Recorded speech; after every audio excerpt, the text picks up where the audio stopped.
Okay, this is a test to see if I can record a video that is in the least part viewable. I can see now that the reflection on my glasses will be a problem. We'll test the volume level and other things, but basically what I want to do is to get into some philosophical debates and whether or not they can be worthy of someone viewing the same. So let's start with some of the problems in America today.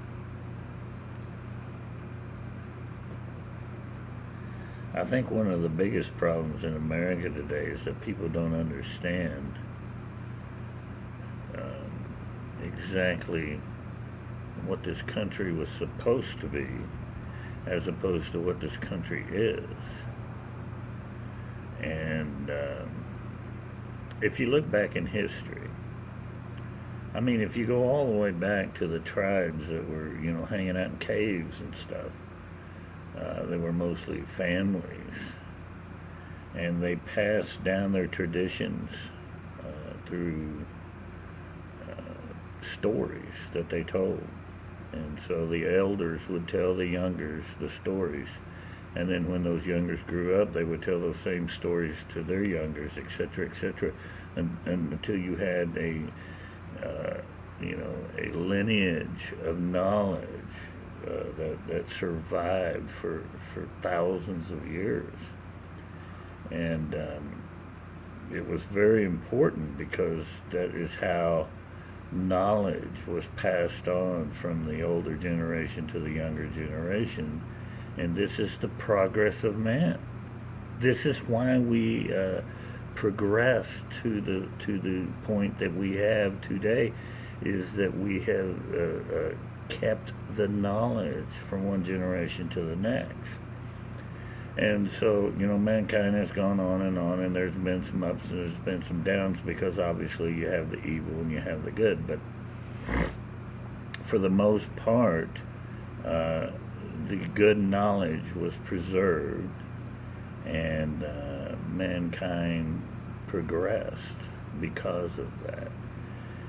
If you can imagine a world where a child is born and he is completely ignorant of what came before, what would his life be, and what would his pursuit be, and what would his extent of knowledge be by the end of his life?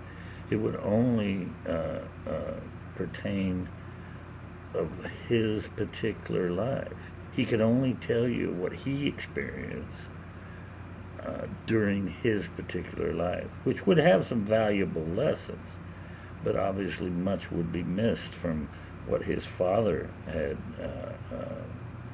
engaged in, and his grandfather, and his great-grandfather, etc., etc.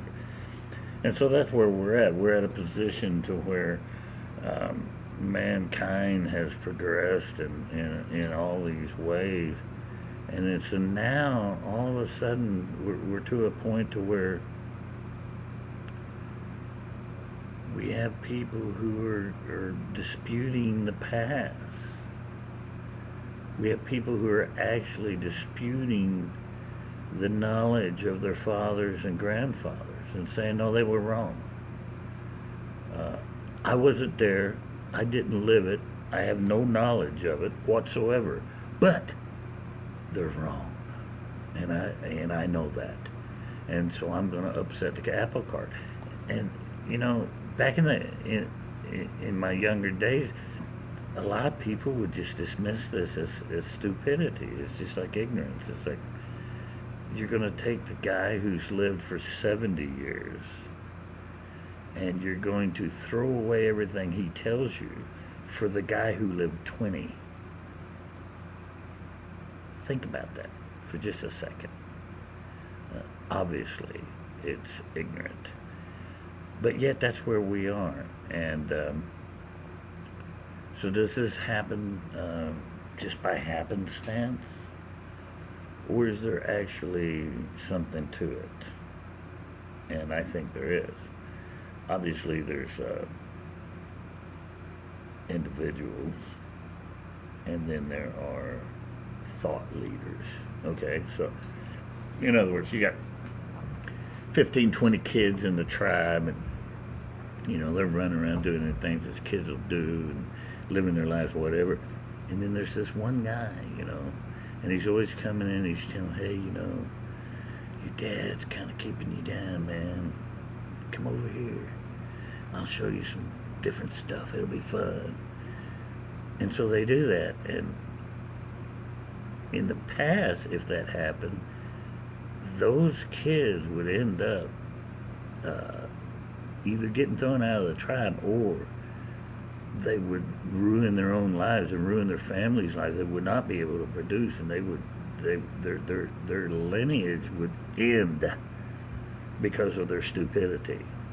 Whereas the person who accepted the knowledge of the founders, of the fathers, would take that knowledge, expound on it, make it better, give more to it, and then pass that on to their individual children and grandchildren. And those families would thrive, they would prosper, and they would become better. And so it was a natural selection. It's almost a Darwinism, but I hate to use that term.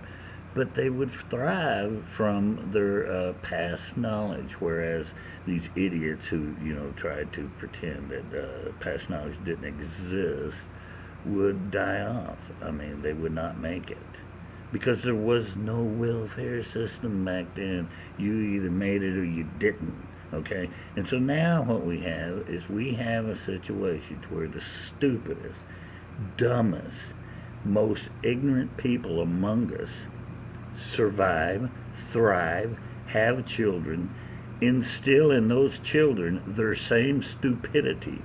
It continues on for generation after generation after generation.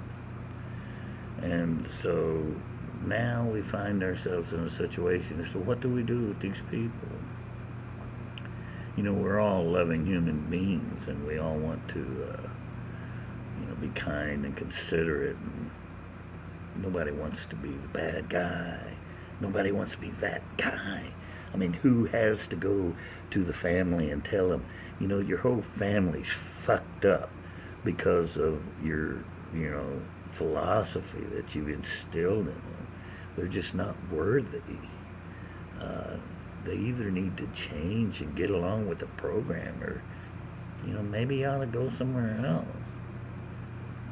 I mean, seriously, if you don't like America, and you don't like what we stand for, and you don't like what we're trying to do, perhaps you should go somewhere where they're doing what you're talking about.